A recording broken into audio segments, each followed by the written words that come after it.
I would like to thank our sponsor, Caliber Wings, who produce detailed scale die-cast models that strive to deliver a detailed experience that incorporates light weathering and colour toning that start from their Wave 3 models. This is finally bundled into a nice collector's box with dedicated illustrative box art to match. To purchase the models that have been shown, please visit caliberwings.com. Thank you. All right. Joined the Navy in 1977, straight out of college. And did I lose you guys? No, you're still here. It went blank on me here. And straight out of college, I had a job running a golf course for a little bit prior to going into the Navy. But went through Naval Aviation officer candidate class and stuff like that. Went off to, started flying pretty quickly afterwards. Well, it was about a year later, flying T-28s out of Corpus Christi, which was kind of fun. And then off to Beeville to fly T-2s and TA-4Js, where I did my first carrier landings. Then off to Miramar to fly Phantoms. Did that for about 4 years. Did a couple of cruises on the Coral Sea with VF-154. And then went back as a flight instructor to Beeville, a flight instructor in TA-4Js, then F-14s, then Naval Postgraduate School, and then out into the commercial world. And right now I have my own small business, do some flying for air-to-air photography and sky typers, and sometimes a little sightseeing tour around Los Angeles Basin. Nothing too straining. And then some engineering work and IT work with the government, doing stuff for government agencies. And that's about where I am right now. Let's see, I see a question from Mr. Balusubramanian. F-15, MiG-21, or Su-27? If I have to choose one to fight, I'd fight the MiG-21, either airplane that I flew, F-4 or F-14. It's a good airplane, but I think I could kill it. F-15, I fought many times with the F-4, and I got to learn how to turn around and fly while looking backwards a lot. Su-27, never did get to fight one of those, but I think that would be a challenge, and certainly in the F-4. F-14D, I think, would give it a run for the money. Let's see, have I ever been in a post-stall gyration in the F-4? I was thinking about that just last night because it ran through my head. I did have to deploy the chute once. It was a pretty fun ride. Came right out of it, and you know, once you get above about 250 knots, the chute fails, and you go on, and we just went back and landed. Okay. Hello, Hooter. I once read that the F-4 had an infrared search and track, the F-14 too. Were they useful systems, or they were not used often? The F-4 had something like that, but I never got to use it. I don't know if it had been used in other places. We also had a system, an IR system in the cockpit of the F-4 for helmet steering of the sensors, of the IR sensors, and I think the radar, but that never worked either. The F-14 had some good stuff. B and D certainly had better stuff than the A. We had the, I forget what they call it, the FLIR stuff that looked forward and had the infrared, and we used that on occasion. That was pretty good for getting long-range visual IDs. I don't think at the time with our ROE we could shoot on that if we used it.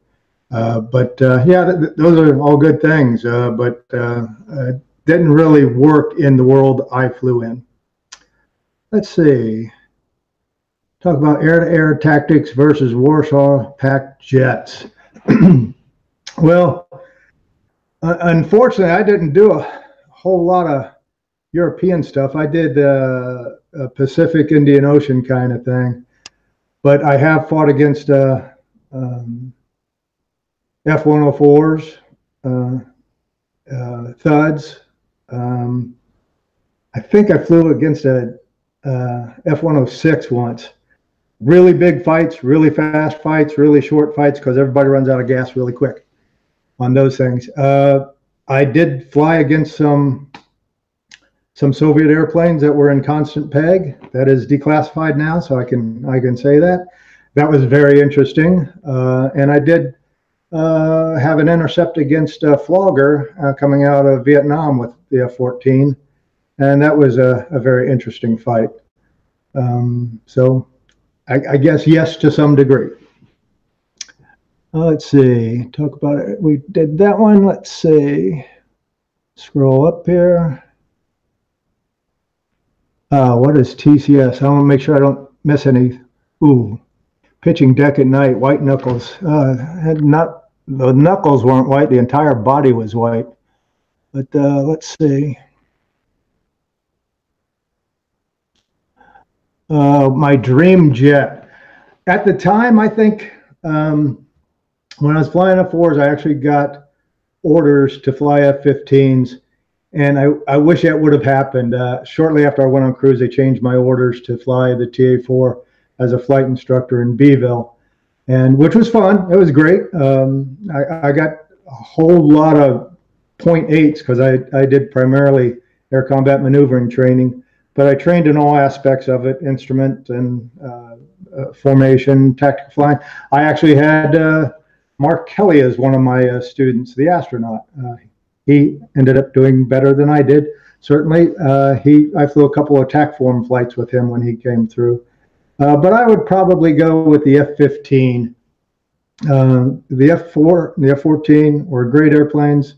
I wish the F-14 had the real motors, but it was good as I flew it, and I appreciated the opportunity. Let's see, what was your scariest flight in the F-14?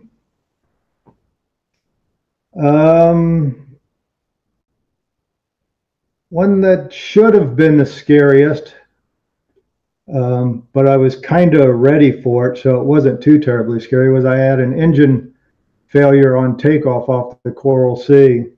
And the reason I was ready for it is I was in Alert 5 launch and had been doing some maintenance stuff prior to actually starting the Alert 5. And I knew there were some switches out of position, but I couldn't find them in the short period of time from starting up and taxiing out and taking off. And I just remember telling my backseater, hey, be ready for anything.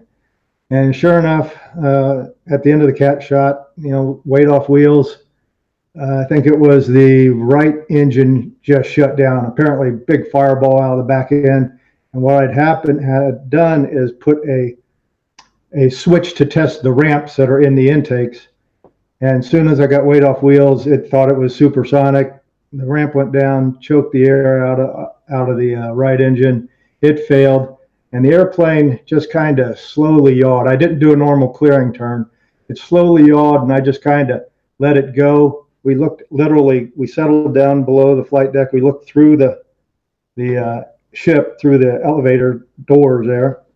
Not the elevator, but some sponson doors. And then we flew off and got it out of the way from the boat. And I found the right switch, put it in the right position, and started it back up.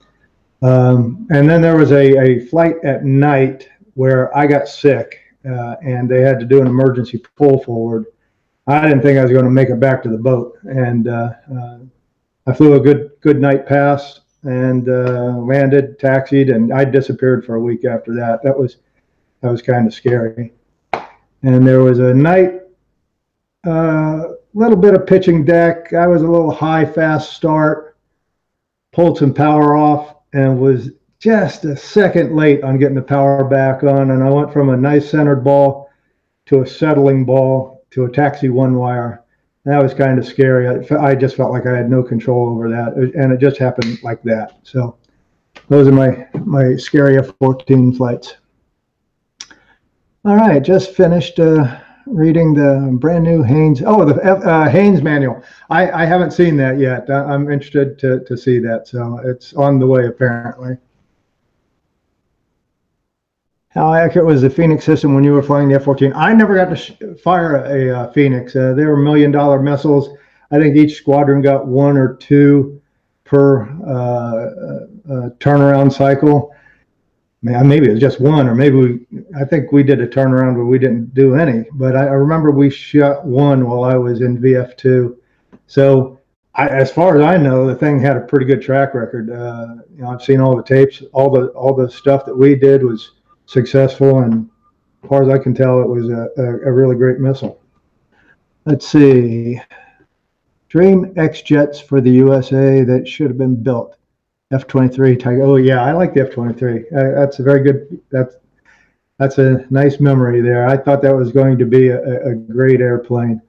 Too bad it didn't turn out that way. You know what? The X jets, I've kind of lost track of them, and I don't really know. The forward swept wing thing that NASA did was interesting just because it was forward swept wing, but other than that, I kind of I don't, there's the I don't really know. I can't really answer that one. Let's see, Adam Cotton. Am I right in thinking the early F-14A had quite a number of engine issues? Yeah, well, maybe it didn't have a lot of engine issues, but it had one big one. That led to reliability and performance problems. Well, the engine itself was good, but it was paired with an airplane that needed more. So I wouldn't say the engine was bad. I wouldn't say the airplane was bad. That particular marriage was struggling. You just had to understand, like every airplane, there's an envelope for all parts of the airplane, and you just have to understand it and respect it. And you wanted to do more because you could do more and you knew you could do more, but you still have to fly within the limits of the aircraft, whatever those are. So, yeah, it tended to stall at high angle of attack and sudden throttle movements and things like that. Let's see, pitching at night, pitching deck at night. Yeah, that's not fun. I've seen some pretty horrendous pitching deck. Most of the time I was on deck as an LSO. I've seen the main mounts come through the top of the wing of an F4 as a skipper of our sister squadron landed one night. He didn't do anything wrong. It just, the deck was down. He came over around down, and it came up. The airplane came down, and he turned it into a squatty little airplane with a couple of big holes in the top of the wing. Seen some, I'd say 40+ foot movement on the deck during the day. And I know we sent a whole bunch of guys back to Miramar one day because it was absolutely clear out, but the winds were crazy and the seas were high. And I mean, you could see the propeller, the prop coming out of the water on the boats that were around us as they were pitching around. So I'm sure that deck looked crazy to those folks that were trying to get aboard that day. Yeah, pitching deck at night is as bad as it gets, and you land and you're completely shaking and can't wait to get below deck and get a slider and watch everybody else. All right, when you flew the F-14, did you ever use the IRST? Whoops, where'd it go? Oh, it just skipped on me. Hold on, let me scroll back up. Did you ever use the IRST, or did the F-14 you flew have the TCS? We actually had TCS. I did not have IRST, so I'll correct what I said earlier. And we used TCS. I think they were just getting IRST when I left. What is TCS? I think it was called Television Camera System, and it was pretty good. It could reach out and you could identify the airplanes at beyond visual range. You know, you could see the airplane out there and you had it locked up and you could tell what it was and see if it's a bad guy. It was good. It was pretty good. Let's see. Have you ever wanted to fly the oh God, yes. The F-22? Sure, that'd be a lot of fun. I think it's more airplane than I could handle at this age, but sure would be fun to do. Could they have improved the F-14 so it could be the 4th-gen fighter? Oh, yeah. I think the F-14 still had life in it, but everything has a supply chain, and supply chains get expensive when things get old, and I think that was what killed it. It wasn't so much performance shortfalls. The F-14D, I think, would have been a good 4th-gen plus fighter.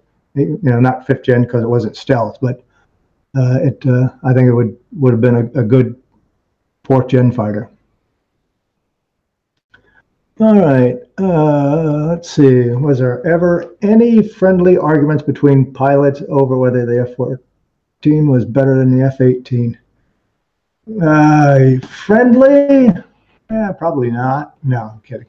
Yeah, all the time. Everybody likes their jet, and it's. You have to remember, comparing U.S. airplanes to other U.S. airplanes isn't really a valid argument because we're not built to beat ourselves. So the F-15 argument, the F-18 argument, completely different kind of focus on each of those airplanes. And what we did stop doing while I was a youngster in the Navy is stop fighting 1v1 similar. So 2 F-14s or 2 F-4s or 2 A-4s go out to the area and just fight because, everyone's pulling as hard as they can and planes were coming back broken. So they kind of put an end to that because it's just not really good training. You sometimes have to do that, but you just keep it under control. Why do you think it took so long to fix the F-14 engine problems? Congress, it just they didn't want to fund the program.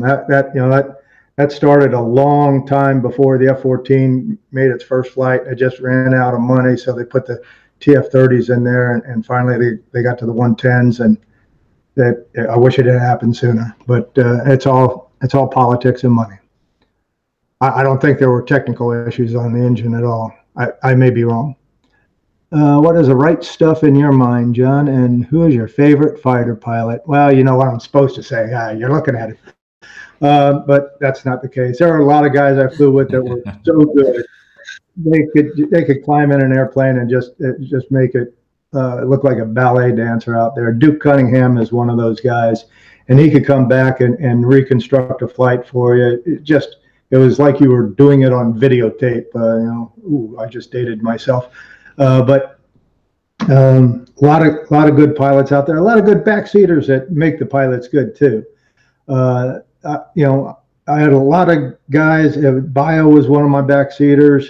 A guy named Reef Mahaffey was a backseater in F4s. There a lot of guys that just really helped out, and it was fun to do it as a team. I wouldn't say there's a favorite. There's a lot of good guys out there, and if I were to start, another guy I'll talk about is Ramjet Ryan. He was a F4 pilot. He was a bogey pilot, and he was just a good stick. One of the guys that I remember, and I still see him on occasion. But I don't think I ran into anybody that I would say was not good. Whether they were my favorite or not, that would have been tough to say, but that would be a hard thing to answer precisely. Let's see, in your view in the 80s and later, was there ever any change of the F-14s coming? Oh, chance of F-14s coming up against Iranian Tomcats? And yeah, absolutely. As a matter of fact, and this is a true story, I was running flight school out at Santa Monica, and there was an Iranian guy that had an airplane there. He was U.S. at the time. I mean, he'd become a U.S. citizen. And we started talking, and he had gone through 124, the F-14 rag at Miramar, just before I did. And he named off a bunch of the guys. He knew a lot of my friends, and he said, he was sitting in Iran or flying a cap or something like that, and he knew the guys he was flying against. So yeah, that was very real. And we talked about it on the ship. And same thing with the F4s. There were guys flying F4s out of there, and so it was an odd experience. But we never we never fought, and I didn't shoot any of them. I don't think we did anyway. If you were directing a new Top Gun movie, who would you cast and what? Who would I cast? Me, of course. What aircraft would you use? Good question. I'm not an artist, so I would probably never be selected for that, certainly. But F-18 is a neat looking airplane, and you know the EF-18, the Growler, is a cool looking airplane too. There's so many things hanging off of it. Some of the fighters in Europe, in the EU, are cool looking airplanes. So there's a lot of ways you could go with that. Let's see. You read Top Gun, Tom Wolfe's book? Absolutely.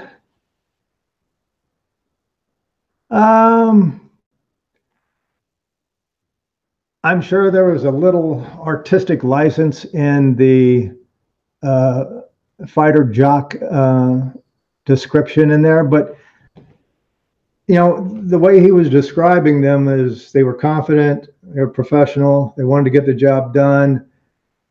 They took risks, but they took them knowingly, and I think those are all appropriate things. A lot of times, guys that have only flown general aviation, they hear I flew F4s and F-14s. Wow, you must enjoy taking a lot of risk. And I'm like, you know, when I flew the F4 and the F-14, I had afterburners, and sometimes greater than 1-to-1 thrust to weight. I had ejection seats, and I had -2 to +7 Gs available. And those three things get you out of a whole lot of stupid. You, Mr. 172 pilot, as soon as you take off, you're at the edge of your envelope, and you got to be very careful, and you don't have a way to get out. You ride that puppy in. So everything has an envelope. You stay inside of it, and life is good. Oh, let's see. How confident were you in F-14 to engage any possible threat against you or your battle group? By that I mean any category, make, fighter out there. Hey, that's what we had to do. We trained to that. I will tell you the absolute truth. The only country I didn't want to fight at the time were the Israelis, because they were damn good, because they were doing it a lot. But everybody else, fair game. How was the Tomcat when landing on a carrier? It was good. A little bit of the ones I flew, a little bit of spool up time. So if you got back on the power curve, you better react pretty quickly. But it was a pretty good airplane. Had good systems. It was honest behind the boat. It was good. I never had to make a wing sweep back kind of landing. I don't know if that was ever done. That would have been kind of scary, I think. But it was, you know, all Navy landings are hard landings. You know, you're coming down, I don't know the exact number, 500-600 feet per minute. So it's a good bounce on your backside when you land, and push forward when the hook grabs. So it's all very exciting, and you get what you get. Let's see. You guys are cranking out some questions. Do you remember Top Gun? What do you think the actors were? Oh, Top Gun? That's funny. Pete Pettigrew was an advisor on that, and I think one of his famous comments was when people were talking about, hey, you know, we wouldn't be flying this close, we wouldn't do these types of things. You know, that's just art. He would tell all the guys at Miramar, hey, you're lucky it's not a musical. So let's just go with that. The photography was spectacular. I guess the orchestrating of the scenes was amazingly precise and disciplined. I think they did lose a pilot during that. I want to say Art Scholl, but I'm not sure. I think they lost somebody, but I don't know that it had anything to do with any of the scenes that were shot. But you know the history of that. The other Navy thing that was a big hit was Officer and a Gentleman. I remember I think I was in training command when that came through, and messages came out: don't help if you get asked by anyone. Don't help these guys. We're not going to be anything part of it. So they shot it at some closed base, and they didn't have a whole lot of real stuff. When the Top Gun came around, the Navy supported that 100%, and Top Gun got behind it. And I think all in all, they did a pretty good job. I mean, when it's on, I still watch it, and I laugh at some of the stuff they say, but some of it's pretty good. Like do some pilot shit up there. It's pretty good stuff. Let's see. Oh, and the actors' work. I wasn't there at the time, but the folks I talked to that were part of it, they said they were all very professional and understood what was going on and really liked, really tried hard to make it as realistic as possible. If it hasn't been asked, any interesting stories on scrambling? The most interesting story about scrambling or an alert launch is when, and I told this on my interview with Mike, when a guy named Pager, he made his first Alert 5 launch. We had told him that, you don't do the normal clearing turn away from the ship and go out the 8 or 10 miles and then turn. You turn immediately to the vector they give you. Well, he launched off the angle deck and the vector was off to the right. Well, so is the rest of the boat after you leave the angle deck.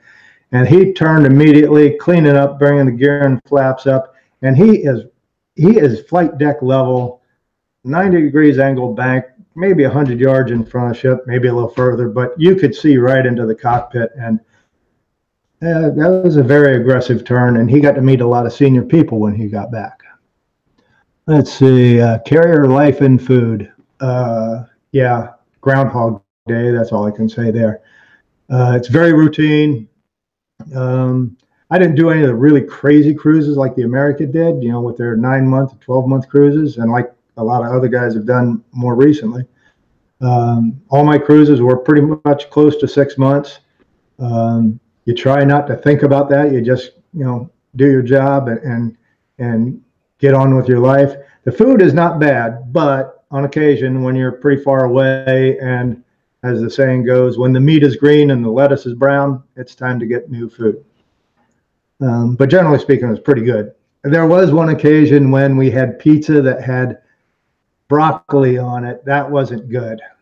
Nah, you shouldn't put broccoli on pizza. Not good. All right. What did USN pilots think of the Falklands Air War? Were they interested in the dissimilar aspect? And large scale, the Falkland War, we kind of watched it and understood, and there was certainly a lot of support from the U.S. in that. The Exocet missile, got to respect that thing. The planes that were flying, A4s, Super Entendards, and whatever else was out there, Harriers, and I think some F4s, I think British F4s as well. I can't remember details, but yeah, we watched it, we paid attention to it. Is it true that the Greyhounds are harder to land than the jets because they are so much bigger? I imagine that is. I have no idea. I've rode in the back of them, and that's always kind of an interesting thing. But all airplanes are hard to land on the boat. But if they lose an engine, I saw an E2 lose an engine on a bolter, and that guy did one hell of a good job keeping that airplane out of the water. I mean, it yawed like crazy, and he made it back around, did a great single engine approach. I mean, that guy was a good stick. Let's see, did you ever see the fixed wing variant of the F-14?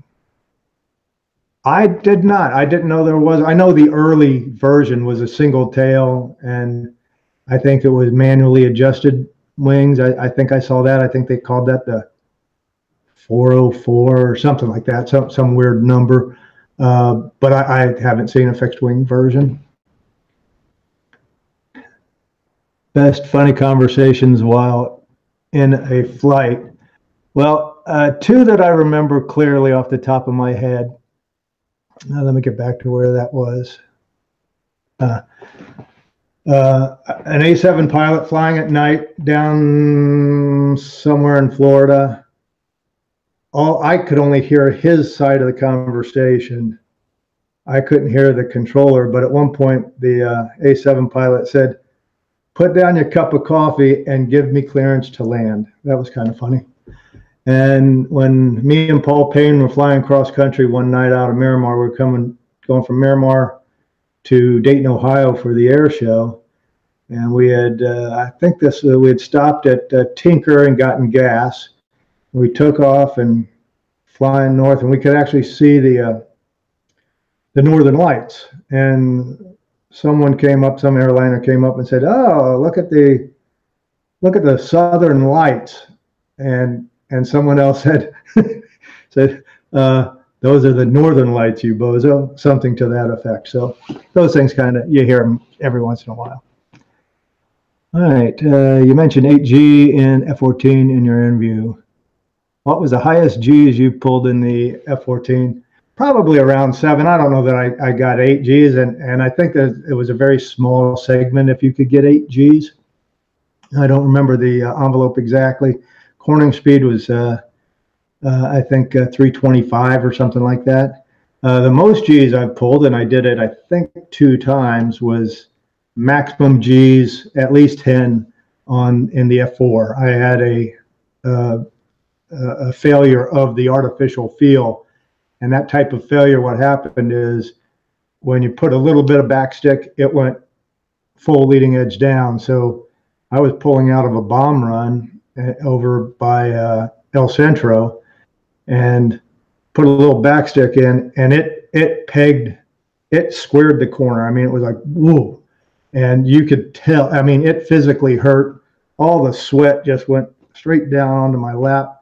And I unloaded, and the backseater said, "Load it back up." And because, we're not too far from the ground, and I pulled again, another notch at 10 Gs, and we kind of just staggered back up and made it back to Miramar and bent a whole lot of stuff on that airplane that day. That hurts. 10 G hurts. And that was only for a brief period of time. Have you heard of DCS World? It's a great air combat game. I have not heard of that. I'm not good at the games for some reason. I just don't have a good feel for that, so I don't chase those things down. Did you train for ground attack on the F4? Yep, we did bombing. We did strafing in the F-14, which is a lot of fun. That's a lot of fun. I kind of enjoyed the bombing in the F4, although it could get kind of hard if you didn't do everything right, because you had an iron bomb sight and you had to set the mills, and it mattered about wind and weaponeering and all this other kind of stuff. And if you set that thing wrong, you weren't going to hit. You'd hit the ground, but nowhere near where you wanted to. I didn't do any bombing, though, in the F-14. That was after I left. Let's see. What can you comment on the F-14 range? Good enough? Oh, the F-14 range was amazing. I've been 600 miles from the ship. Of course, you tank to get that far away. And there was a thing called tank saw that really got you out there. I think with tank saw, we could go 1,000 miles away from the ship. That was a very complex and difficult thing to do. I don't know if you could find tank saw online somewhere or not, but it was an interesting thing. So, and the F-14 range, it was a big airplane, a lot of gas. Yeah, it was good. Let's see. Did you ever fly against German F-4 pilots in training? Were they good? I did not. I did not fly against any of the Germans. I heard they were pretty good, and I expect they were.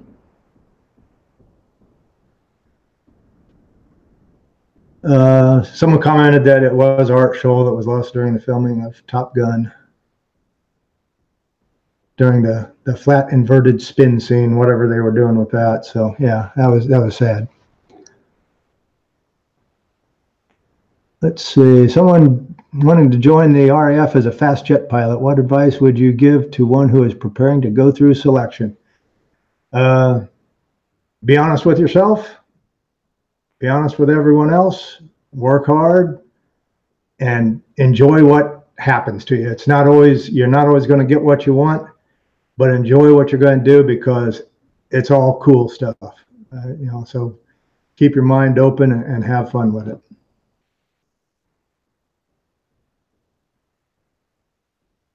Okay, that's a follow on that. What Red Force aircraft would you? Whoops, where'd it go? What Red Force aircraft would you have been most concerned with engaging, and why? How did you train to fight aircraft not in the inventory of nations friendly to us?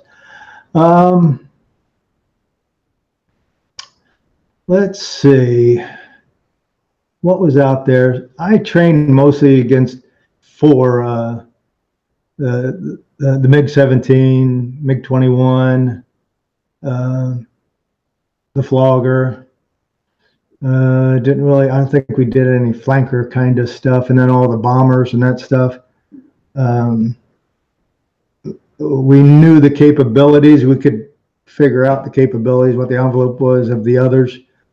But there was, I was never really too concerned with engaging anybody. I felt pretty confident that we had a pretty good system and would prevail for the most part, given the right ROE. ROE could have held us back a little bit.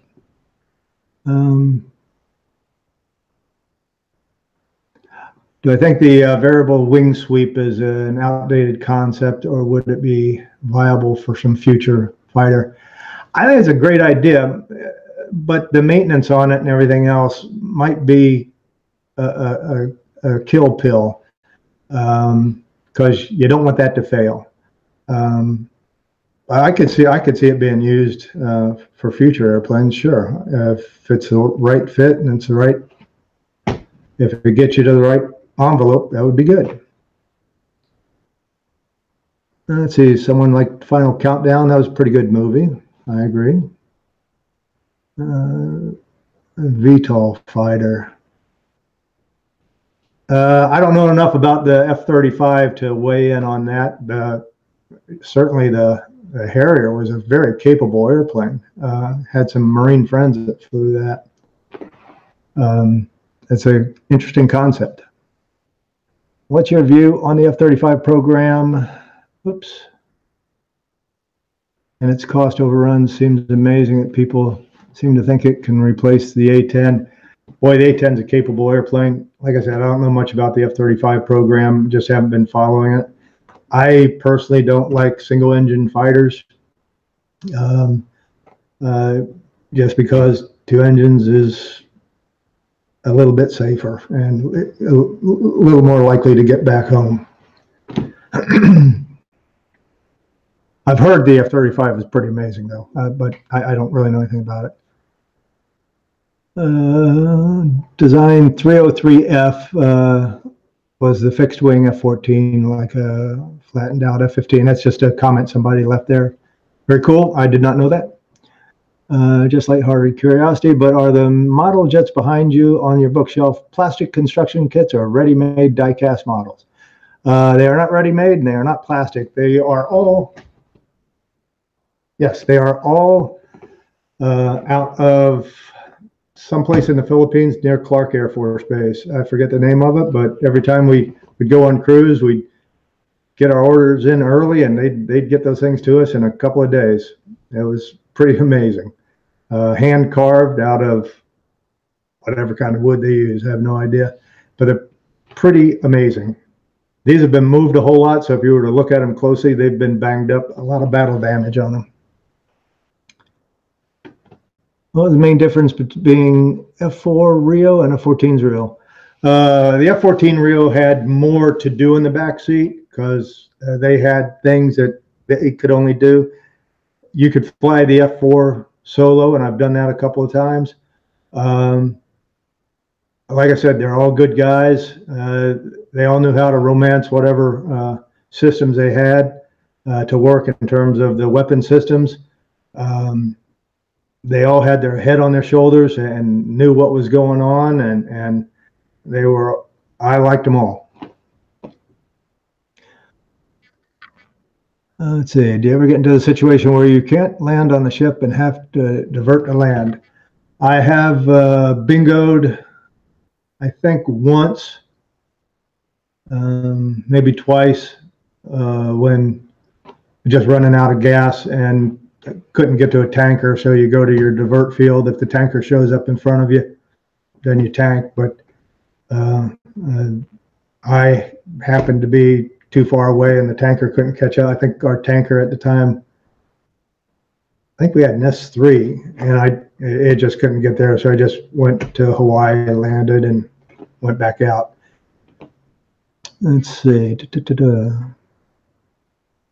Reviews the F-22 and the F-35 and compare them to the F-14. F-22, very capable airplane. F-35, I don't know that much about, but I suspect they are all better than the F-14 in terms of their envelope. I don't know what they are. The systems, I guess the F-35 and the F-22 have like $400,000 helmets where you can look through the bottom of the airplane. That would be convenient at times. Ejection underwater, any stories or training? Seen some USAF videos on it. Looks like horror. I suspect it would be. I did know a guy that ejected under a carrier out of an F-8. Can't remember his name or his call sign. But he's when I talked to him about it, he said he didn't know what else to do, so he just waited till he just looked up at the ship and watched it go over, and when the ship was past him, he pulled the ejection handle and he came out. And we do train for that. You saw the Dilbert Dunker and everything, where you don't train for ejecting underwater, but you train for getting out of the airplane underwater. No UFOs, haven't seen any UFOs. I understand there's something going on these days about that, but I did not see any UFOs. Saw some cool stuff. I mean, when you turn down the lights in the cockpit, you know, you're real high out of the atmosphere, so you can see some, you know, a lot more stars, and you can see satellites and all that kind of stuff, so that's cool. Do you think that an F-14 with a Top Gun pilot could take on a Eurofighter? Yeah, I suspect so. I mean, it would be an interesting fight. I don't know what the envelope is of the Eurofighter, but F-14 is a capable airplane. It would be an interesting fight. Was there an F-14 that was called Bobcat instead of Tomcat? No, you're thinking of Bombcat. When we put bombs on the airplane, the nickname sort of became Bombcat. It wasn't officially called that. It was just the aircrew calling it the Bombcat. I had not heard of a Bobcat version. I don't know what that would be if they were dropping angry cats on people. Maybe you could call it a Bobcat. Let's see. Did you operate on carrier with the RF-8 Crusader? Could you have flown it? Yeah. Flying an airplane is pretty simple. I mean, you just have, it's the systems and the switchology that's a problem. Flying the airplane is not a problem. The F-8, we flew with RF-8s on the Coral Sea, and I was supposed to cross-train in them. So I got some simulator time, and the cockpit was a neat cockpit. Had some interesting things with regard to how you trim it up. Yeah, they were around Miramar and hard light afterburners, and they're a cool airplane. They sounded good when they're going really fast too. Let's see.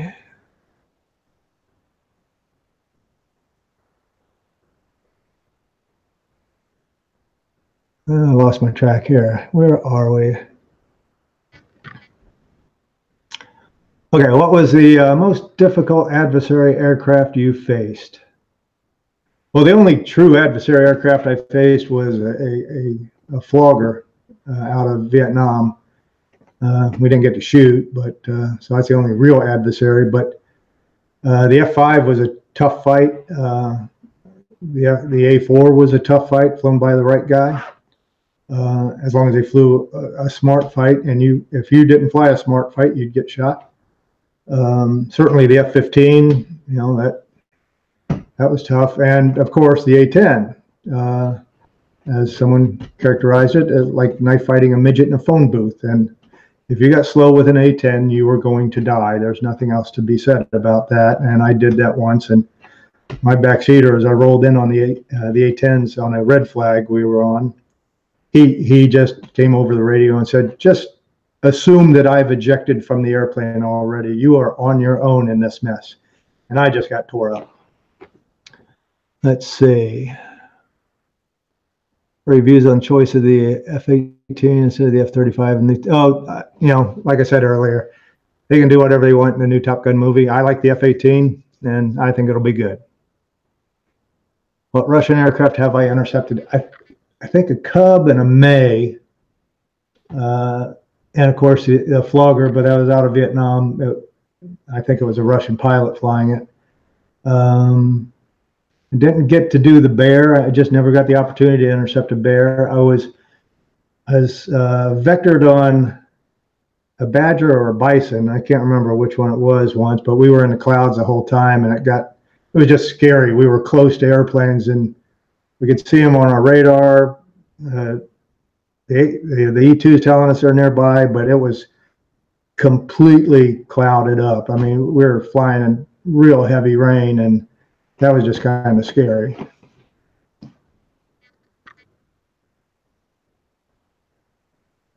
And I did, when I did the stuff in the desert with constant peg, flogger, I think there was a MiG-17. I think that's all, and a MiG-21.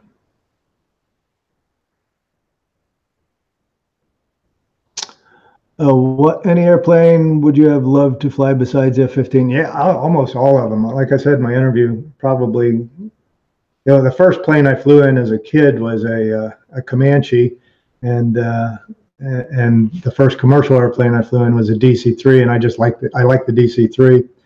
But there's a whole lot of airplanes out there I would love to fly, and you just get too old for that stuff. And those that are able to climb into a lot of different airplanes, I envy the time they take to train to that. Let's see. Did you use the camera pod? Yeah, I was TARPS qualified. My last flight in the F-14 was actually a TARPS flight. And the engine failure I described was a TARPS flight. I was as heavy as you could be and lost an engine, and that was kind of interesting. And it took good. It was a good mission, and it took collected good intel. Britain fell at the second fence in the whole global fighter game. If you liken fences to generations, but still the U.S. Navy likes Martin Baker. Why doesn't the USF use Martin? I don't know. I flew Martin Bakers. I flew in Escape Packs. They're all pretty good seats. I strapped on what they gave me. Royal Navy forced to use small carriers in the early 80s. Doesn't make any sense to you. To me, if they have a super carrier, that's a political decision. It's a strategic decision. It's a lot of money to build a big carrier. It's a lot of money to build a small carrier.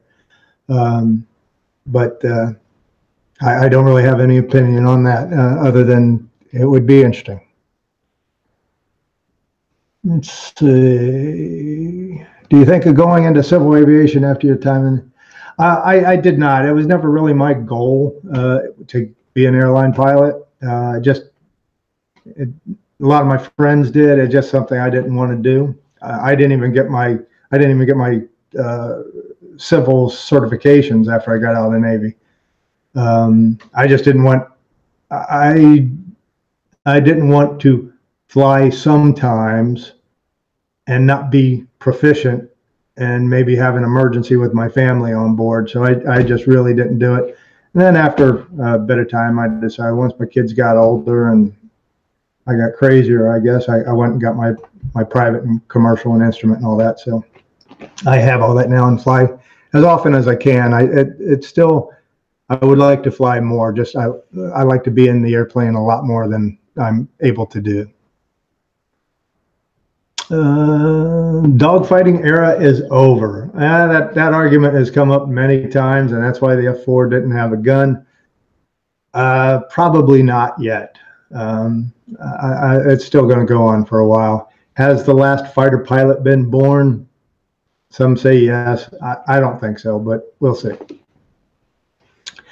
Let's see. Adam came up with shortly after I got my private license, an RF Jaguar pilot tried to check out at the 172 in the flying club I belonged to. He wasn't cleared for solo because he couldn't land safely. That seemed odd. I agree. That was the hardest thing. I don't know how Jaguar pilots land. I imagine, land like jets, but it's a different look. I got in a 172, which by the way was had much more capable navigation and communication systems than I ever had in the Navy. It was a full glass cockpit, 172 SP, I think. And I was just amazed at all the pretty colors and moving map and all that kind of stuff. The only moving map I had was when it would move from my leg to the floor and I have to reach down and get it. That's a bad joke. Sorry about that. I had trouble. You sit really low to the ground in a 172, and the light came on for me for landing when I was driving my car. I'm thinking to myself, oh, this is about how high off the ground I am. I need to reset, because I was still thinking I was doing things at 12 to 15 feet. And my flight instructor was like, no, don't do that yet. No, don't do that. It was hard for me to learn how to land too, because I wanted to set an attitude and drive it in. And he kept making me want to flare it. And it was hard for me to do that. That took me, that was the most difficult for me as well. If Cold War turned hot, how effective the Tomcat AIM-54 would have been as a first defender against massive Soviet bomber raids? I guess they would have tried saturation tactics with ALCMs. Like I said, if we were given the right ROE, it would have been an interesting fight. Air-launched cruise missiles, yeah, that's a scary thing, but we have a lot of capability of shooting those before they get all the way inside of a boat. What's that thing on the CWIS? I forget what that stands for, but the close-in weapon system. There you go. Those things are impressive, and they can, if they track the ALCM, they're going to shoot it. How long and what kind of flight profile? Rats. Sorry about that, guys. Would you use to reach max speed on F-14? Max speed. You know what? I can't remember what the max speed is. I think the fastest I've been in the F-14 was about, I want to say about 1.4 or something. Flight profile and altitude, you generally get up as high as you can and unload with an afterburner. So it's kind of an arc kind of thing. There's probably a lot of different ways of doing it, but that's how we would do it. Just unload in afterburner and off you go. What warbird would you like to fly? Certainly the P-51, but there's a lot of them that I would like to fly. Hooter, I'm 27 years old and can't make it in a military pilot in my country. Still, I'm aiming for a private license and eventually get to acrobatic airplanes. Do you think it's still worth it? And this is from Ivan Mariscal. Yeah, man, if you want to fly, go fly. Get your private license, do what you want to do. I talked when I was a flight instructor, and I did this myself. I just cut myself off from flying for a long time. If you want to fly, go fly, and you'll love it. And if you don't love it, stop flying. But just give it a shot. And that was really my decision when I got out of college. That was my thought process. If I don't try it now, I won't have the chance. The Warren guy does the ski movies. If you don't try it now, you'll be a year older when you do. So, yeah, go do it. Go have fun. If you are transported 400 years into the past with no clothes or anything else, how would you prove that you were from the future? Well, that's an interesting question, King. How would I prove I was in the future? I hope that I would have the ability to put myself in the context of those 400 younger year guys and tell them what was going to happen the following week in their life. And they would say, how would you know that? I would say, because I read about it in high school when I was in 1970, whatever. And they'd go, wow, let's hang this guy because he's a witch. Did you like the T-28? Yeah, T-28 was a fun airplane. That was a neat airplane. A big airplane. It's the first airplane I actually flew solo. A massive thing. Makes a lot of noise, a lot of smoke and oil, and it's just cool. It was just a cool airplane.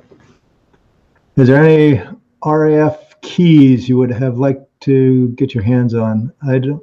Oh, keys to airplanes. well, I flew the F4, and that was in the RAF. And certainly a Spitfire would have been a fun airplane to fly, although I understand it's got a really bad stall characteristic. And some of the more recent jets, absolutely. Harrier, I would love to have flown. I'd like to have, like I said earlier, I'd like to have access to all of them if somebody'd let me do it. All right. Oh, somebody liked my map joke. Thank you for that. Let's see, where are we? Let's see who. Yeah, zigzag ground zero left. LOL map. Cool. My wife will hate that because then I'll keep telling the joke. How useful is extreme long range missiles like AIM-54 really? What do you think about BVRAAM Meteor? I don't know anything, but I have no idea what that is. Long range missiles are good if you have the ROE. If you don't have the ROE, they're weight.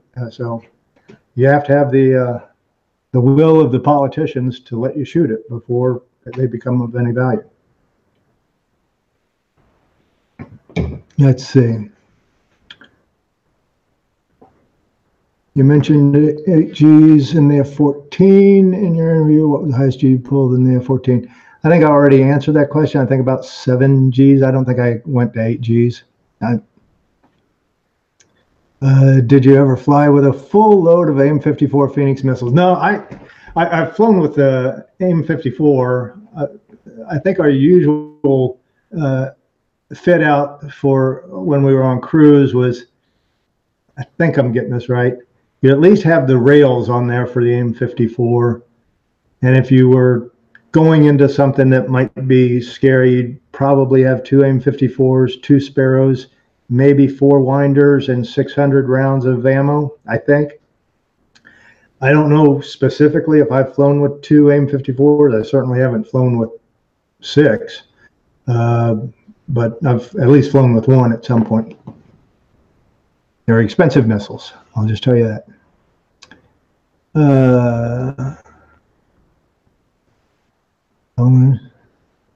Any comments on the story about the F-14 Rio that ejected or partially ejected and the pilot landed safely?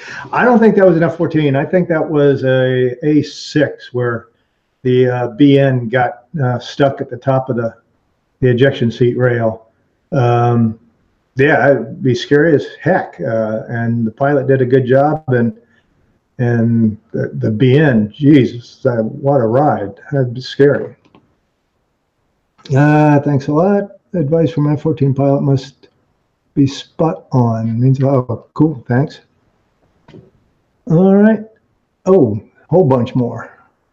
I was due to join, I was due to join the RAF as pilot last year until I was diagnosed with epilepsy. Oh, sorry about that. I really appreciate you taking time to answer my question. Yeah, yeah, I'm sorry to hear that. It's, yeah, sorry about that. Pull a tooth and show them the filling from your teeth. I think that's the 400-year thing. Yep, yeah, fair enough. Could I just open my mouth and show them that I have a filling instead of pulling it? Future proves past. Yes. Did you ever get your hands on the Mother Trophy? Actual hands on the trophy? Yes, absolutely. I have stolen it on one occasion. And we had it for a while. And yeah, the Mother was a big deal at Miramar. It was an interesting game that we played as children back then. Can we send you a giant pizza online for taking time out to talk? Thank you very much. An online pizza, sure, if you can get it through. I'm kind of a classic pepperoni guy.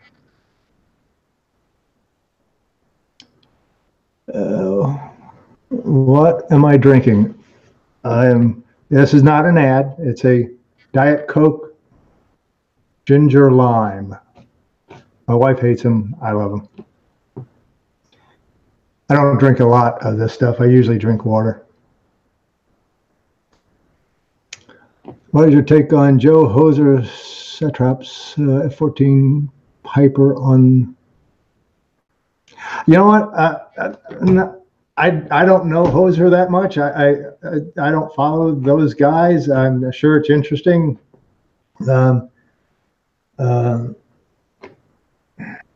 Dale and Hoser, you know, they're legends. You know, I think I met Dale once. I don't think I met Hoser. We knew a guy named Hoser, but it wasn't the same guy. And I'm sure it was interesting about whatever he's talking about. What was the max altitude you could get up to in the F-14? I don't really know. The highest I've been, I think, was 54,000 feet in the F4. I don't remember going that high in the F-14. Certainly, I was up in the 40s on occasion. I don't think I got over 50,000. Food and drink in flight. Well, we could take it. You take an apple, banana, you know, some Pop-Tarts or sandwich, something like that, and some water and can of Coke or something. Be careful with can of Coke. As soon as you open it, could explode on you, so you had to be careful with that.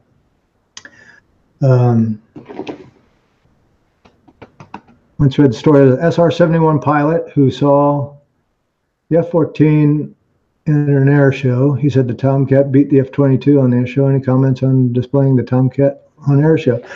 The Tomcat air show, flown right, was an impressive air show for its day. And you know, the guys that trained to that, they worked really hard on making that look good. And I mean, they flew that good. I never got to fly the air show, but I would see them practice at Miramar on occasion. Certainly see them at air shows. But yeah, it's an impressive air show. It's a big airplane doing a lot of tight stuff. That's cool. Probably difficult to answer. This is from Adam Cotton. Probably difficult to answer, but if an F-14 and a BAC Lightning, the Lightning was the one with the engines situated vertically, I think. Engaged afterburner, reheat from a standing start at the runway threshold. Which do you think would reach 35,000 feet first? I think the F-14, but I'm not really sure what the Lightning's capabilities are. So I would, if I had to bet right now, I'd go with F-14 and might lose. Let's see. Do former fighter pilots such as yourself develop skeletal problems from years of G-force exposure? Do you at all? I don't know. There's some things that my back doesn't like to do anymore. I don't know if that's because of that. I want to say it's not that big of a deal. I don't know that it's a chronic kind of thing that happens. I hope it's not. I feel pretty good right now. As a matter of fact, I just got back from a CrossFit session that kicked my ass because I haven't been doing it for the last 2 weeks. Let's see, did F-14 have any snagging flight peculiarities that one had to be extremely aware of? No, not at all. It was a pretty forgiving airplane. The wings did what they had to do automatically. You had a lot of capability other than the F-14A with the engines. As long as you stayed inside that envelope, you were good. But it was a pretty forgiving airplane, and it was fun to fly. Longest cap in the F-14. Like I said, I've been out to about 600 miles and then come back. And I don't know if the tank saw that I participated in, the tanker that was supposed to take us out to 1,000 didn't show up, so we had to come back early. So probably around 600 miles. You could go further if you had the tanking capacity. What's the loudest aircraft you've heard? Well, I hear airplanes all the time right now because I didn't wear hearing protection. It's when you're standing 60 to 100 feet behind any airplane and afterburner, it's pretty loud. I would suspect the F8 when the afterburner would light, that's the loudest because it just makes a boom. You heard that on and off of the Miramar Air Station when they would light their afterburner. So that was pretty loud. But anyone in afterburner is making a heck of a lot of noise. Would the F-14 have made a big impact had it been 5 years earlier to service and been duking it out in the Vietnam War? Actually, VF-1 and VF-2 flew some missions in Vietnam back in '73. I don't know if they got to shoot anybody or not, so they just got in at the end. Yeah, if the F-14 had been 5 years earlier, I think it would have been a different kind of air war anyway. Let's see. Sorry, I'm leaning forward and all that stuff, and odd look on my face while I scroll through this. How did you feel when flying for a job? Did it ever lose buzz and become routine? I can't imagine being bored of flying, and I don't even have a license yet. One day, Harry, that's a good question. You would think that would never happen, but if you're on your third or fourth flight of the day and you started at 5 in the morning and now it's 9 o'clock at night, you're pretty much tired of flying. Not so much the flying, it's the briefing and the everything else that you got to do that goes with it. Remember, an hour flight is, 3 or 4 hours of preparation and finishing. So it takes a lot of work. I tried not to get bored, but there are some times when you're sitting up there drilling circles in the sky for an hour or longer, 2 hours. It's like, oh my God, let's get back. I want a sandwich or something. It's just like, let's go back and land. Landing is exciting. So it can sometimes feel like a job, but it's a good job. Let's see, do you think that nowadays fighter jets, this is Ivan, do you think that nowadays fighter jets like Eurofighter, Rafael, I don't even know how to pronounce that anymore, F-22 are more delicate than prior planes, Tomcat, Eagle, Phantom? I wouldn't think so. I mean, they're all capable of pulling 6+ Gs and probably going to -2. And the F-22, geez, that thing's a beast in terms of how it flies. I don't think they're delicate. They're more complex. They have more software in them.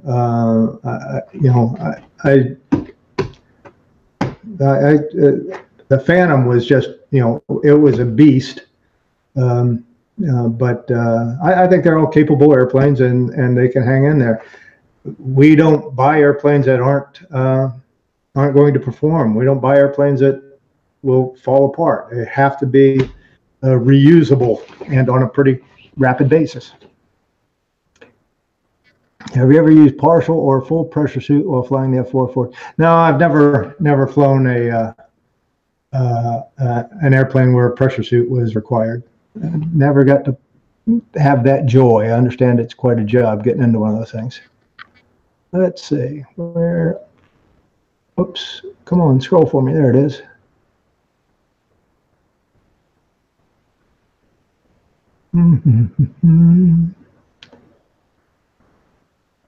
The F-4 and Tomcat were usually not used in the high altitude role. I used to fly pretty high in them, but I've also flown pretty low in them too.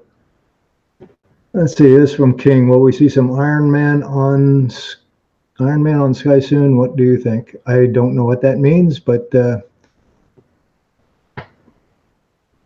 I'll move to the next one. Ivan, can you show the leather jacket behind you? It looks pretty cool. This is not my leather jacket, and I put it here as a prop. This is my flight jacket. Name tag, Bula Bula Award, Tomcat patch. Black Knights, VF-154. Centurion on the Coral Sea, 200. QB Dog Centurion. I ate 100 hot dogs in one det. This is CAG 14, I think. F4, top 10. I don't have a Ranger Centurion patch. I have 97 traps on the Ranger.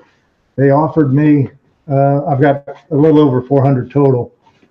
The Air Wing LSO offered me a Centurion patch on the Ranger, and I just said, no, I've got 97. I don't have 100, so I don't want it.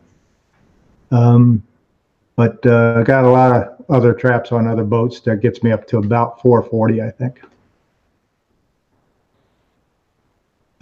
James Caan, I haven't been told I look like James Caan. I was told I looked like a rock and roll guy from the 60s. I can't remember the name right now, but I haven't heard James Caan. Yes, I've fired. How many missiles have I fired? This is from Steven, 197106. Have I fired a missile? I've fired a Sparrow. I fired a couple of Sidewinders. And that's always exciting. Firing real stuff is kind of cool. Would you willingly get inside a single-seat naval fighter? Yeah. I flew the. Actually, I don't have any single-seat time, I guess. That's a good question. I've flown the simulator of the F-18 and the A-7. Yeah, I'd do that, but I chose to go with a backseater because I like having people with me when I'm doing stuff that's kind of scary. How often would Rios get airsick? Normally it's the person not in control mode. I've never had a backseater get sick. I got sick once in training command, but that had something to do with something else. But I got sick, threw up, and then I was on a training mission. I gave the airplane to the instructor, threw up in the bag, rolled it up, and then continued my training flight. I was just sick. Let's see. Have you experienced what? This is from Vico. Have you experienced anything scarier in the air than night carrier landing in foul weather? Been real close to an airplane I didn't see until the very last second. And you're not scared at the time it happens. You think about it, and then you're like, holy crap, holy cow, that was close. So on F-15, I swear the rivets on the bottom of them were made in Oshkosh. It was real close. My backseater was looking kind of towards the back. I was coming over a hill in the Philippines, and as I rolled to pull, an F-15 did that right in front of me, and literally I went through his burner exhaust. I mean, it was a good thump, and the backseater said, "What was that?" And I just said, "You don't even want to know." That was real close, and I could have been a fireball, and but that stuff happens sometimes. But also, I was coming into El Centro one afternoon, and there's a civil airport near El Centro, near where we come in. And sure as shooting, I come around the corner, and here's this twin engine something or another turning right. He doesn't see me, and I see him at the last second. And I push down and go underneath him. That was kind of scary too. That guy probably never even saw me. So yeah, those things are kind of scary. Supersonic flybys in the F4. Yes, I have done several supersonic flybys in the F4. And they're always fun. I mean, sometimes in the right weather conditions, right lighting conditions, the shock wave bends the light a little bit, and you can actually see like a pencil line moving forward and aft as you go supersonic, a little shadow. And if you're on a commercial airplane and the lighting is right, you can see the air over the wing, if they're flying fast enough, during part of its movement along the top of the wing, will go supersonic. You can sometimes see a little pencil line shadow on the top of the wing near the fattest part of the wing. But the lighting has to be just right, and I don't really know what that lighting is. But going supersonic is fun. It's just a number on a gauge and fuel flow going down. I mean, fuel quantity going down, fuel flow going up. So that's kind of what you get to see. All right, back to the questions. Good to go. It looks like everyone wants you on Hooter, so I'm going to let you go. So crack on. All right, mate. I'm glad they're having fun. Let's see. F-14 IFF radar warning systems. Any lock-ons from any foes or any stories of SAM lock missile launched during tours? No real SAM locks.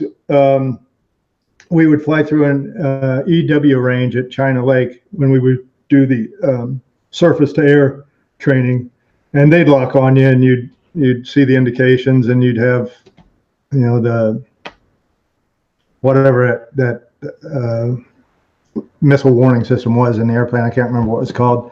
The IFF, we trained to it, but you couldn't shoot given IFF responses that you would see. And I can't remember what they were. I remember there were a couple of different bars, a bar above, a bar below, whatever. But you couldn't shoot just on an IFF warning. I don't know that I've been locked on by a hostile for real. Not that I know of. I do remember some weird thing happening out in the Sea of Japan one night, where my TACAN got slewed to something else. They called that, there was an acronym for it, meekening or something. But it was interesting. I mean, that someone could steal or give you a signal that gave you bad information. That was interesting. You want to be aware of that. What do you make of the F-35 replacing most of the jets in the U.S.? Paul, I don't really want to weigh in on that because I don't know enough about the F-35 or the procurement plan for it. Your choice from heart, F4, F-14. Oh, everybody asked that question. This is from Dark Omen X, Dark Omen 10. Remember, I flew the A. The F4, it was my first warbird, so my first love. I like that. If I was given the choice to climb into one of those airplanes today, I would probably be able to fly the F4 because it's a much more basic airplane. I would probably get lost in the switchology of the F-14, but I would love to strap into either one of them right now. So I don't think I really answered that question, but I would tend to go to the F4 at this particular point. Who do I get? This is from Ivan. Who do I get what of those? I think you mistyped something there. Oh, jacket. I think you can buy these things online now. I think they're all over the place ever since Top Gun came out. The patches don't make a whole lot of sense, but you can get a Navy flight jacket or Air Force flight jacket from Sporties, I think. What was the best prank played whilst on a cruise? And don't hold back. Are things like a phantom pisser true?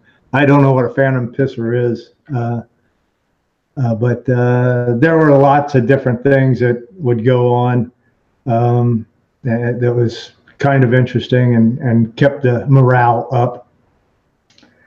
A best prank, nothing comes to mind right now, but we would. Oh yes, one thing does come to mind.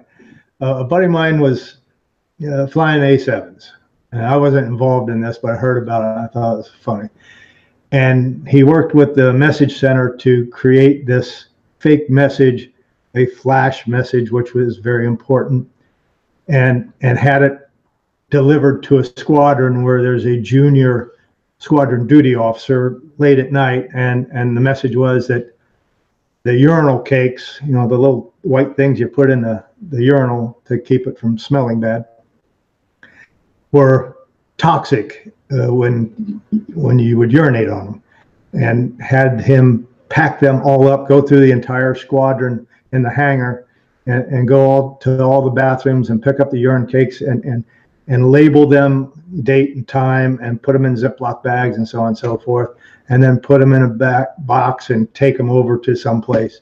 And everyone met him and laughed at him. So that was a pretty good prank. What was the toughest opponent you got a gun kill on an F-14 in a dogfight that you are proud of? I generally remember the things that didn't go well. So I know I've had gun solutions on various guys, A4s, F5s. I'm going to say it, maybe an F-15. I might be lying there. But a gun solution is a cool thing to get when you actually get the pipper on and you can kind of walk it around the back of the airplane. That's always very cool. I don't remember specifically what it was I did. If you hadn't chosen flying as a career, what would you think you'd have done instead? Well, I was running a golf course when I joined the Navy. I was a golf course superintendent. My undergraduate degree is in agronomy and plant genetics. And I did that just because it was fun. All my friends in high school were working in factories, and I was working on a golf course. Of course, I was getting out there at 5 in the morning to cut the grass and stuff like that during the summer. But I enjoyed that, so I might have done something like that. What was this from Ryan? What was the lowest flyby, and at what speed did you do the flyby? Probably the lowest flyby was against a Russian trawler that was near our boat in the F4. I was about Mach 1.2, probably about 40 feet over the ocean, right about the height of where the captain of the ship would be steering the boat. So I was pretty low and pretty fast. Paul Barrett, thank you for that. I don't know that I'm a legend, but I do appreciate it. Let's see, Roger. Navy had F-16N Vipers simulate Soviet MiG-29 aggressors. Did you ever have a chance to train dissimilar air combat against the F-16N in order to learn how to defeat the MiG-29? Yeah, we flew the F-16N. It was a tough fight. I mean, it's a small airplane and it's a very maneuverable airplane. Yeah, they were tough, and I guess, yeah, that was for the MiG-29. I'd forgotten about that. Mark, from the Spanish Air Force, they say it takes 4 years to completely control a modern fighter jet. Was it the same in the F-14? Well, if you mean to become proficient, you get proficient pretty quickly. There's always something new to learn. If you think you've learned everything, you should probably walk away from it. One of my backseaters was famous for saying, there's always a switch that can be in a better position. There's always something better you can do to make the airplane do what it's supposed to do. And as long as you're continually learning, you'll continue to get better. The moment you decide that I know it all, you should probably walk away. Let's see, any mid-air bird strikes? Yeah, several times, and it smells like chicken in the cockpit when you do that. Most of them were in Texas in the TA-4, and you get little birds down the intake, and it literally smelled like chicken. Did you get in on top 10 on the carrier landing board? Yeah, I do have a top 10 patch. I didn't get in as many as I wanted, but I do have one top 10, so yay me. I have an F-14 t-shirt. Can I get you to sign it for me? This is from Ryan. Yeah, I don't know where you are. If you want to mail it to me, you can, let's see, I mean, I have my business email address, jon.schreiber@j2stech.com, and you can probably find it out there anywhere, and send me some information, and we can talk about it if you want me to sign it. Have you ever flown in the F5? I did not get to. I would have liked that. Let's see. Compressor stalls. How many have you gone through? Well, part of the F-14 ATOPS basically says, whether you know it or not, your engine may be stalling.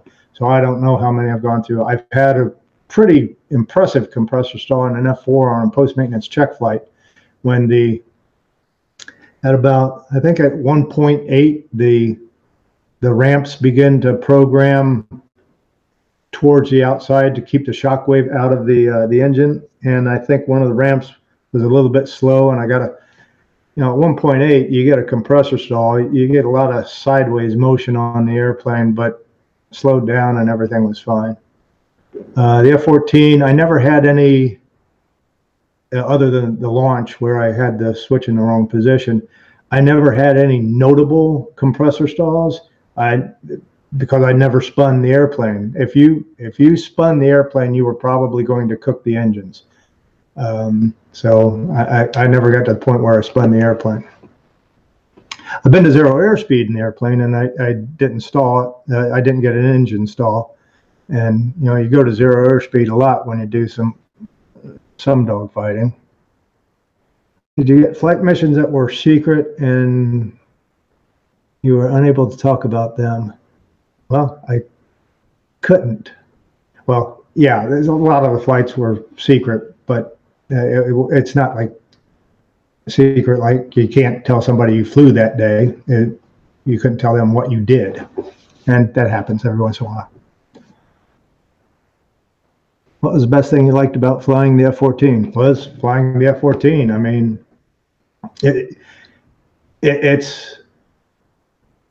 it's a full body experience, because you got your G suit on, your torso harness, you're literally strapping on a very powerful airplane with wicked weapons on it, and you and another guy are going to go out and just have a day of it, and you come back, you're completely soaked with sweat and have an exciting story to tell. It was just fun to do. Could the F-14 jam a foe radar? Yes, false IFF returns can be created. You know what? I don't know that we had any jamming capability. I can't recall. So I don't really know on that. Regarding the Rio ejecting from the F-14, here is a story for a later read. It's funny. Here's an excerpt. I was tasked with giving the battle group air warfare commander an orientation flight. Okay, this is from Michael Morales. I'll take a look at that. What was your favorite meal on the carrier? The next one? I'll just go with that. That was from Motorman 2112.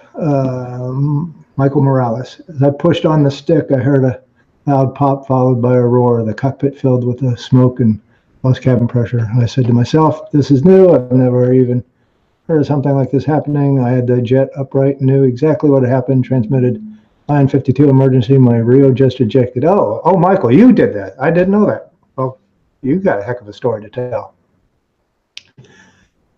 All right, let's see. It skipped again.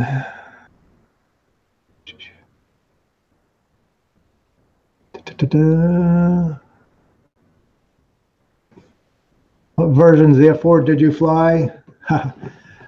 Yeah, poking me in the eye on that one. I trained in the RAG with the F4J and flew the J in VF 154. Then we got the S's, and then Pete Batchelor said the S airspeeds weren't correct and angle of attack was wrong. So I got to fly some backseat missions with a test pilot and document airspeeds and angle of attacks and everything. And we thought everything was fine, but somebody already made a decision to take our F4S's, which were literally at the time the newest airplanes in the fleet, give them to the reserves. And I got F4Ns out of El Toro, one of which was already painted orange because it was going to be a drone to get shot down. And I did 2 cruises in F4Ns.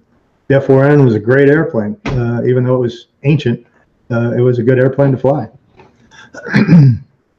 The difference in performance, the F4S had better turn. The F4J had low smoke, as so did the F4S. And the F4N, you pull it out of afterburner, and you could see it for miles and miles. It had so much smoke. Hence the smoking Thunderhog. What was the most unrealistic thing portrayed about naval aviators in Top Gun? Where to start? There's a lot of poetic license and all that. It's Hollywood, so they're going to do that. Some of the locker room scenes. We didn't have a locker room like that. You weren't taking showers there. You'd come in the morning, you would have showered hopefully that morning, maybe the night before, but you wouldn't hang around the squadron in your skivvies and that kind of stuff. That was very unrealistic. Hi there. This is from Steve. Did your F-14 have the glove vanes? Yeah. And did you notice any difference in the aerodynamics when they deployed? I didn't really notice it, but when you go to bomb mode, when you put the wings at like 48 or something like that, the glove vanes would come out. Supposed to do something for the stability, and I guess it really did help if you were doing a bomb run, but I never got to bomb in it, and I didn't notice it when they came out. Did you have any close call mid-air refuel hookups? Yeah, we would refuel all the time. I never had any terrible emergencies in that regard. One really dark night, an A7 pilot retracted the drogue while I was in the basket, and I was just flying on the basket, so I literally flew the basket into where I suddenly became aware of, oh geez, I'm really close to the airplane, and pulled out of it. But it was just me. It was dark. You could barely see the airplane.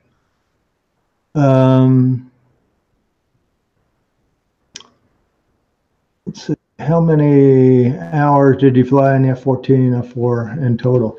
F-14, I only did one cruise, and then I went up to Naval Postgraduate School.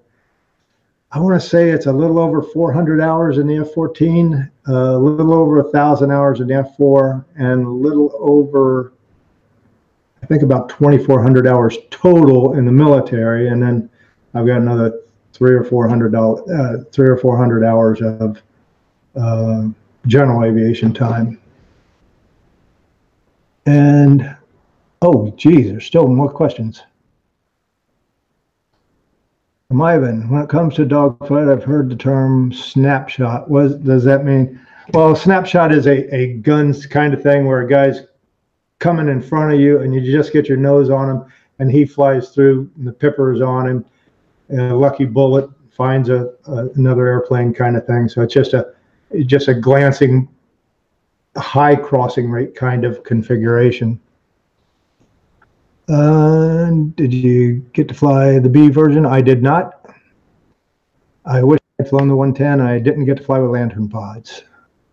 That was from KLRGT 500KR. And Martin, thank you for your service. Thank you. Well, thank you for that. How difficult is a carrier landing, 1 to 10 scale? Could you talk a bit about the carrier landing technique, nav aids, and night carrier landings? That's a good question. If you think about a carrier landing, it's harder than you want it to be. If you understand the systems and you are precise in how you fly the airplane and you honor the systems that are supporting you doing that, it becomes fairly routine during the day. I would never say a night landing is routine. You lose depth perception. It's a tiny little boat in dark ocean. If there's no moon out and a low weather, low cloud deck or something, or bad weather, heavy rain or snow, yeah, it's kind of rough. But you set an attitude, you fly angle of attack, you don't fly airspeed, although angle of attack is related to airspeed. You're looking at what they call the meatball, which tells you where you are on glide slope, line up, left and right, and angle of attack. And you would have an amber circle if you're on speed, and that's plus or minus 1 unit angle of attack or something like that, which turns out to be a couple of knots. So you just trim up the airplane, you fly it that way. And as far as nav aids were concerned, I had a TACAN, which is basically a VOR of a different flavor. And we had sometimes, if it was working, an ILS kind of system. I didn't have a whole lot of landings, auto auto throttle landings where you could couple up and fly what was called I think it was a mode 1 approach, where you're coupled up and you basically fly hands off. I never got one of those done. I tried to do it, but just the systems didn't work for me, or I had the throttle friction on or something. I just was never able to do it. There were a couple guys. The E2 looks good on a locked up landing, and the F-18, I guess, does a really good linked landing as well. Were there any differences, training doctrinal? This is from Miko, between East Coast and West Coast. There was a lot of swagger between the two coasts, but the mission was basically the same. So there might be slightly different variances in the missions. Certainly, the Atlantic Ocean, there's different threats than the Pacific Ocean, but once the war in the Mideast broke out, everybody went there. So I think a lot of that has gone away. See Adam Cotton in the movie The Final Countdown. Whoops, what happened? Again, it jumped up. Movie Final Countdown, we see F-14s dogfighting Zeros. In reality, could they ever have achieved a gunfighting solution given their vast dissimilarities? Even a Spitfire had trouble. I don't know. We would talk about that, and you saw the F-14, you know, that stalled, trying to get real slow. I suppose if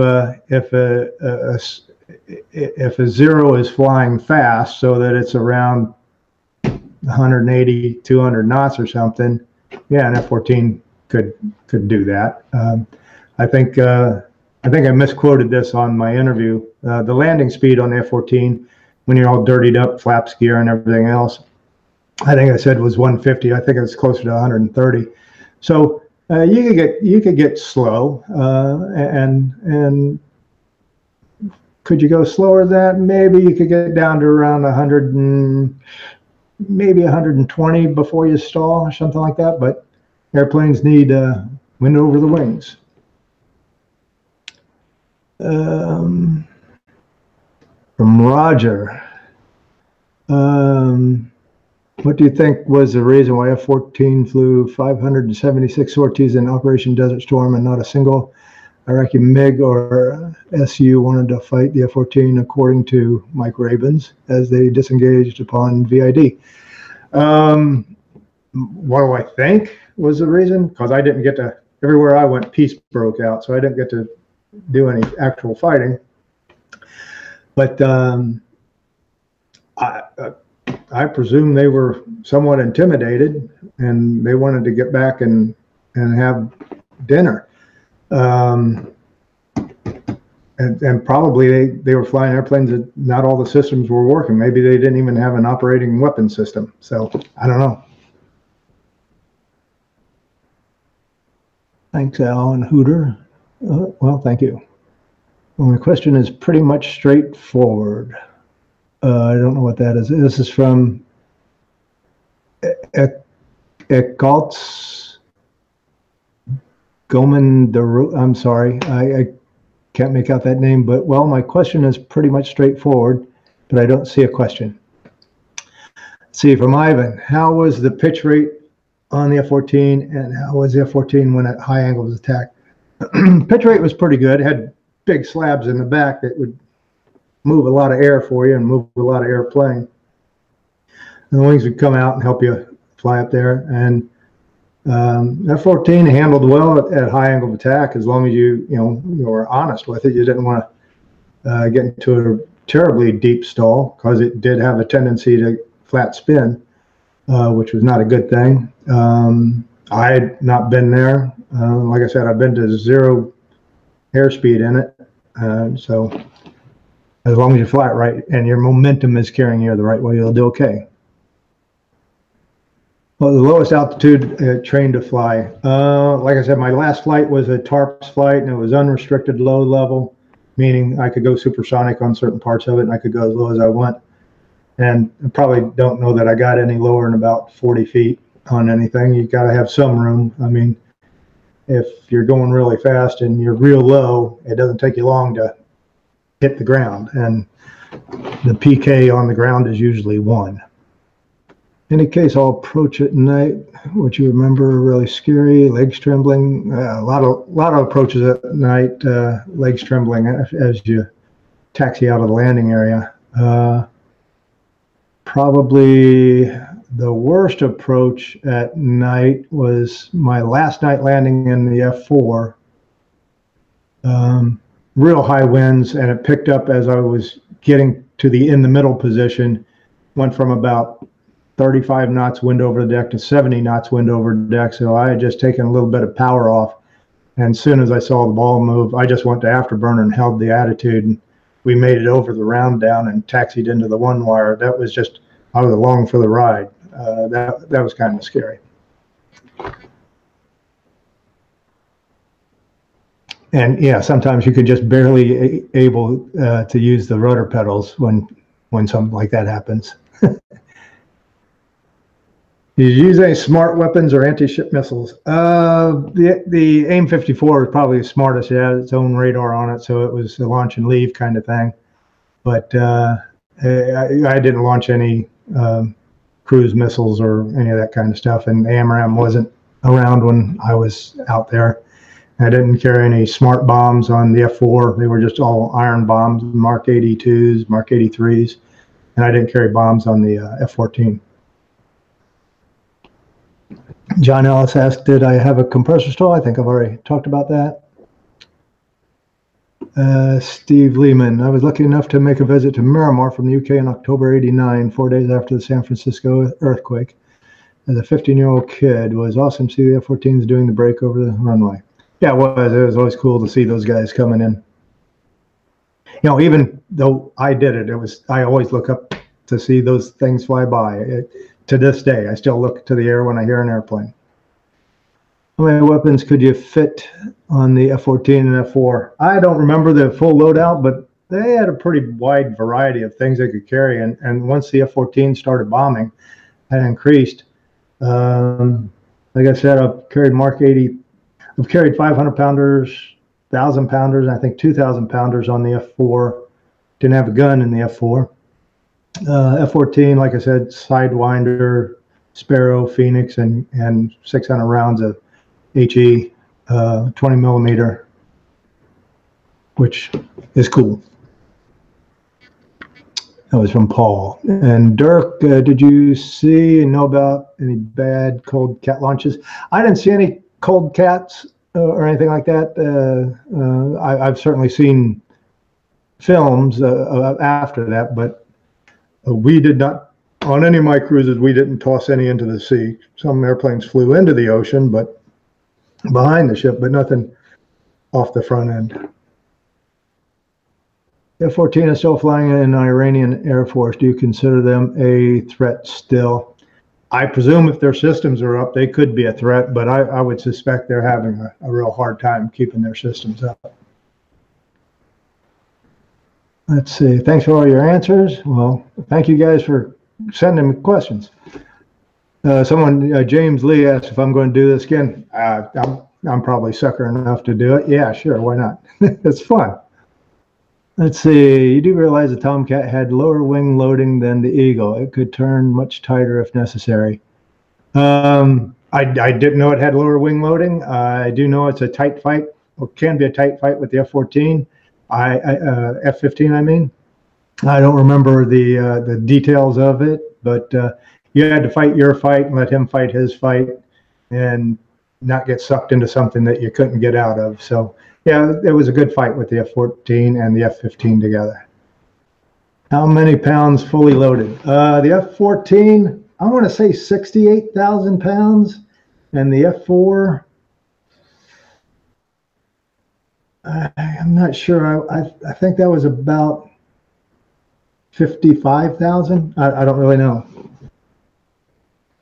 Or I don't remember. This is from the KLRG. That about fully loaded was Charles Howard. F-14 much lower wing loading. F-15 variable geometry glowing. I presume you are correct, sir.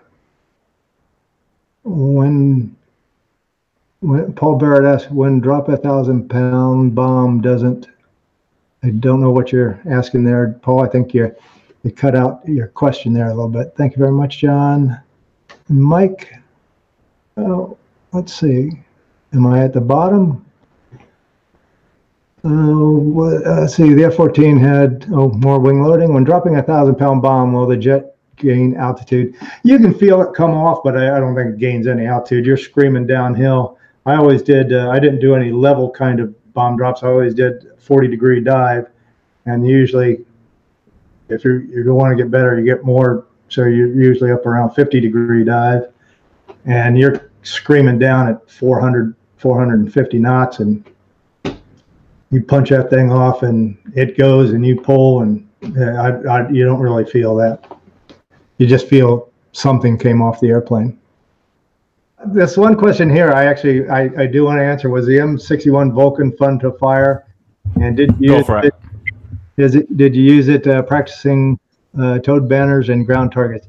Yeah, that was a great gun to fire. It was fun. I mean, I have strafed with it, and it's cool because you can actually see the bullets hit the ground. I've done air-to-air gunnery, and I've strafed a towed little boat behind the carrier. So yeah, it's a lethal weapon. It's very neat, fun to do. I'm glad I got to do that. Let's see. And do you think we should resurrect the Tomcat? Yes. Yeah. That'd be a good idea. I know there's a lot of people would love to see it, but if you look at the economics of it, it probably wouldn't make sense. All things being equal, could it hold its own in this kind of environment? I think so, yeah. I mean, it was a really capable airplane when they shut it down with the D. It just probably cost too much. So, and I think that's actually it.